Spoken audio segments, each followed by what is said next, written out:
ಇವತ್ತಾಗಿದೆ. ತೊಗರಿ ಬೆಳೆಗಾರರನ್ನ ಕಲಬುರಗಿ ಜಿಲ್ಲೆಯ ಆರ್ಥಿಕ ನಿರ್ಧಾರ ಆಗ್ತಕ್ಕಂಥದ್ದೇ ತೊಗರಿ ಬೆಳೆ ಮೇಲೆ. ರೈತರ ರೊಕ್ಕದ ಮಾಲು ತೊಗರಿಗೆ ಬೆಂಬಲ ಬೆಲೆ MSP ಇರಲಾರ್ದೇ ಇಡೀ ಮಾರುಕಟ್ಟೆಯಲ್ಲಿ ತೊಗರಿ ಬೆಳೆಗಾರರ ಬರ್ಬಾದ್ ಆಗೋಗಿದ್ದಾರೆ. ಬೆಂಬಲ ಬೆಲೆ ಮಾರ್ಕೆಟ್ ಅನ್ನ ನೆಲಕಚ್ಚಿ ಹೋಗಿದೆ. ಪ್ರತಿ ಕ್ವಿಂಟಲ್ ತೊಗರಿಗೆ 12,500 ರೂಪಾಯಿ MSP ಬೆಂಬಲ ಬೆಲೆ ಕೊಡಬೇಕು. ಇವತ್ತು ಈ ಬೆಳೆ ವಿಮೆ ಜಾರಿ ಮಾಡಬೇಕು. ಕಲಬುರಗಿ ಜಿಲ್ಲೆಗೆ ವಿಶೇಷ ಪ್ಯಾಕೇಜ್ ಘೋಷಣೆ ಮಾಡಬೇಕು. ತೊಗರಿ ಬೋರ್ಡ್ ಅನ್ನ ಬಲಪಡಿಸಬೇಕು. ತೊಗರಿ ಬೋರ್ಡ್ಗೆ 25 ಕೋಟಿ ರೂಪಾಯಿ ಹಣನ ಮೀಸಲಿಡಬೇಕು. ತೊಗರಿ ಬೆಳೆಗಾರರಿಗೆ ಬೆಳೆ ವಿಮೆಯನ್ನ ಜಾರಿ ಮಾಡಬೇಕು ಅಂತೇಳಿ ಒತ್ತಾಯಿಸಿ ಇದೇ ದಿನಾಂಕ 22ರಂದು ಕಲಬುರಗಿ ಜಿಲ್ಲಾ ಸಂಪೂರ್ಣ ಬಂದ್ ಅನ್ನ ಕರೆ ಕೊಟ್ಟಿದೆ.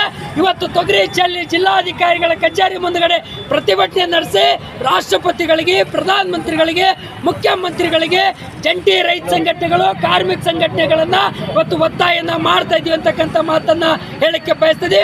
1 ಕ್ವಿಂಟಲ್ ತೊಗರಿಗೆ ಕೇಂದ್ರ ಸರ್ಕಾರ 1,000 ರೂಪಾಯಿ ಪ್ರೋತ್ಸಾಹನ ಕೊಡಬೇಕು. ರಾಜ್ಯ ಸರ್ಕಾರ ಮುಖ್ಯಮಂತ್ರಿಗಳು 500 ರೂಪಾಯಿ ಪ್ರೋತ್ಸಾಹನ ಕೊಡಬೇಕಂತಕ್ಕಂಥ ಮಾತನ್ನು ಒತ್ತಾಯ ಮಾಡ್ತಾ ಇದ್ದೀವಿ.